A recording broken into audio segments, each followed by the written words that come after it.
Shalom sahabat Kristus, saya Pendeta Charlie Napitu berjumpa dengan saudara-saudara di dalam Inspirasi Rohani. Hari ini kita akan mencoba untuk membahas tentang doa adalah kekuatan.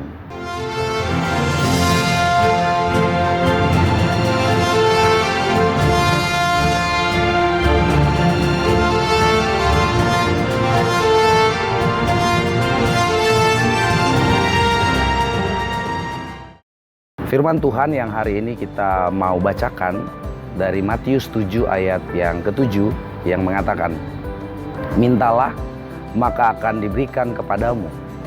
Carilah, maka kamu akan mendapat. Ketuklah, maka pintu akan dibukakan bagimu." Saudara yang terkasih di dalam Kristus, kalau kita berbicara tentang doa, doa adalah nafas hidup orang percaya. Itu artinya orang yang tidak bernapas seringkali diidentikan dengan mati.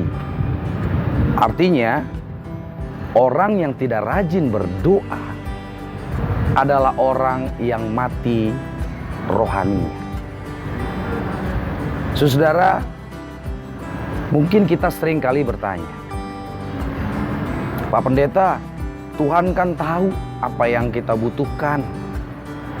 Mengapa sih kita harus berdoa kalau memang Tuhan tahu sebelum kita berdoa?" Saya ingin berbagi tentang sebuah pengalaman kehidupan seorang ayah.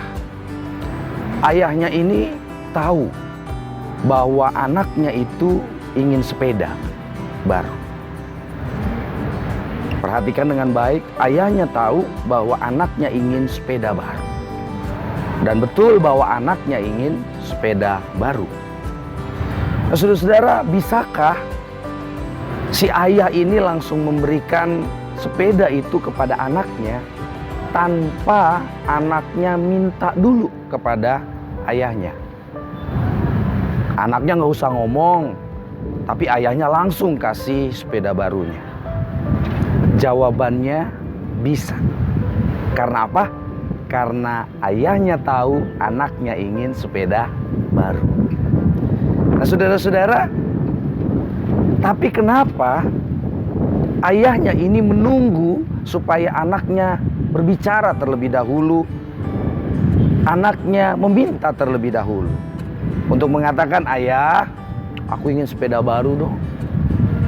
Padahal sebenarnya tanpa dia bicara pun ayahnya langsung bisa memberi.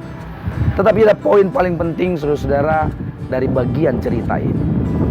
Kenapa ayahnya menunggu supaya anaknya meminta terlebih dahulu? Yang pertama, supaya anaknya mengakui bahwa ayahnya itu ada.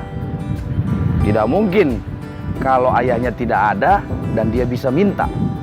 Karena dia mengakui bahwa ayahnya itu ada, hidup, itu berarti dia bisa berbicara kepada ayahnya.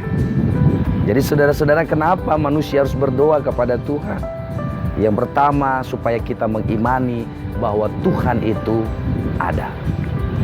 Yang kedua, ayahnya rindu untuk berkomunikasi, untuk berelasi dengan intim dengan anaknya. Ada terjalin komunikasi yang mesra. Jadi kenapa kita berdoa, Bapak Ibu, saudara-saudara? Karena Tuhan rindu untuk berkomunikasi yang intim dengan kita. Jadi saudara-saudaraku, ingatlah bahwa doa bukan hanya ketika kita meminta kepada Tuhan dan Tuhan memberi. Tetapi lebih penting ketika firman Tuhan di dalam Matius 7 ayat 7 ini mengatakan, "Mintalah, maka kamu akan diberi." Itu berarti bahwa kita harus mampu berbicara, memohon, menjalin relasi dengan Allah. Yang kedua, carilah. Ketika mencari, maka kamu akan mendapat. Ini yang disebut sebagai usaha. Saudara mungkin ingat ora et labora, berdoa dan berusaha. Jadi Tuhan memberikan kekuatan kepada kita untuk kita berusaha seoptimal mungkin, supaya kita bisa mengerjakan bagian kita dan Tuhan mengerjakan apa yang menjadi bagiannya. Dan ada poin yang terakhir, ketuklah maka pintu akan dibukakan bagimu. Kalau saudara mengetuk pintu tidak cukup sekali, terus menerus, berkali-kali, itu berarti doa pun harus disertai dengan ketekunan. Terus menerus menanti dengan sabar waktu Tuhan. Oleh karena itu saudara-saudaraku, ingatlah, keheningan doa adalah cara terbaik untuk membiarkan Allah berbicara kepada kita. Berdoalah dalam keheningan dan heninglah dalam berdoa. Tuhan memberkati.